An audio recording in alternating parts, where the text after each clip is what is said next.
What is block paving or brick paving? The bricks or blocks are conveniently procurable in different places, and they are made of uniform quality and durable enough to endure the wear/tear and impact of traffic. They may be made used as a good paving material for brick pavement. Brick pavers or block pavers lend a classic and natural look to new patios, driveways, and garden walkways. Made from compressed clay and fired at high temperatures, brick pavers are durable, and they come in a choice of natural earth tone colors. The brick pavers or block pavers are available in various ranges, from simple solid bricks with flat or curved edges to interlocking blocks made for quick installation. Advantages of brick pavement. Even when compared to stamped concrete, cobblestone, or travertine pavers, installing brick pavers is the best value. To match your home's design, brick pavers are available in a wide range of surface treatments, colors, forms, and laying patterns. The design options are virtually limitless. There are numerous advantages to putting brick pavers, so let's take a look at each one. Strength and longevity.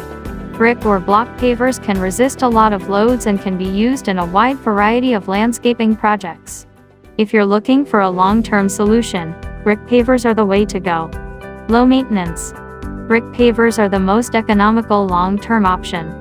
Poured concrete, which is prone to cracking, requires the least amount of maintenance and lasts far longer than anything else on the market. There is little to no upkeep required, and they can survive for decades. High friction surface. This is owing to the naturally rough surface and high abrasive properties of brick pavers. Pavers are easy to set up and can be put to use right away. This is perfect if you're thinking of hosting summer parties at your house.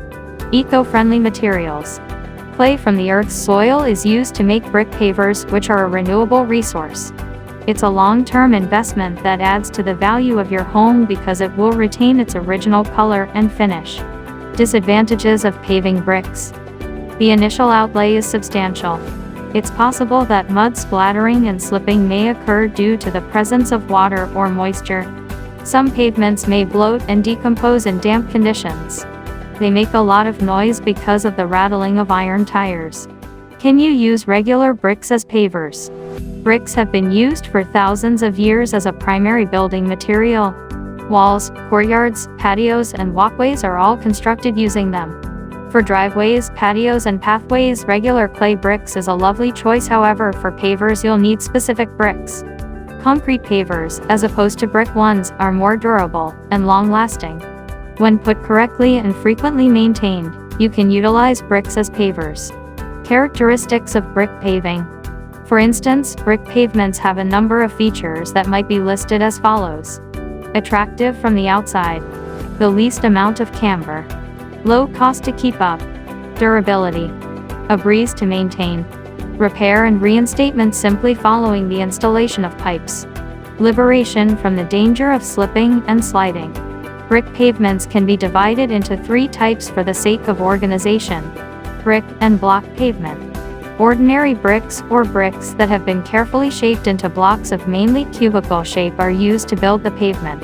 The block's length is shorter than that of a conventional brick, but it is broader and deeper than a standard brick. Vitrified brick pavement. The vitrified bricks are occasionally employed in places with heavy traffic flow needs. Using fine clay or shale heated to 1,100 degrees Celsius in a kiln, these bricks are created in standard sizes. The primary disadvantage of this pavement is its high initial cost. However, this is more than offset by the numerous benefits it provides, particularly its extended service life and low maintenance requirements. Bricks used for this sort of pavement should have a minimum compressive strength of 500 kg/cm2 to 600 kg/cm2. Ideally, the base course is made of plain cement concrete with a 20 mm thick layer of sand bitumen as a cushion. Before placing the bricks, the cushioning layer is rolled using a light road roller. In most cases, the joints are filled with bituminous filler and compacted by a light road roller before filling the joints. Brick edging. The following are the steps involved in building a brick pavement. Bricks are gathered and put on berms in the needed quantity. The trench's shoulders are dug out to the required depth before the bricks may be placed in them. A 25 mm thick layer of sand serves as a shock absorber. Because of the way the bricks are put, the top surface is level with the road edge and has a slight curve. In the end, the joints are filled with a 20 mm thick sand layer and the surface is rolled with a lightweight road roller. Brick patterns. It's impossible to list all of the many ways that brick patterns can be arranged. We've compiled a list of the most popular patterns you'll come across along with descriptions of each one to help you narrow down your options.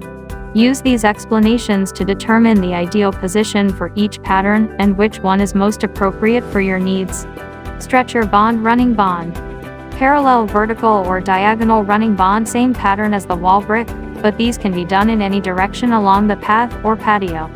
Header bond. This is a pattern that appeals to people of all ages and tastes. Each brick is placed perpendicular to the adjacent brick in a zigzag pattern. English bond. The most frequent type of brick bond is used in masonry construction. Basically, English bond is made up of alternating rows of stretchers and headers. Rat trap bond. Rather than being set down horizontally, the bricks in this bond are arranged on their edges or vertically depending on the design. Diagonal bond. For walls with a depth or thickness of 2 bricks to 4 bricks, this method works best. Every 5th or 7th course of a wall's height is typically constructed when this bond is introduced.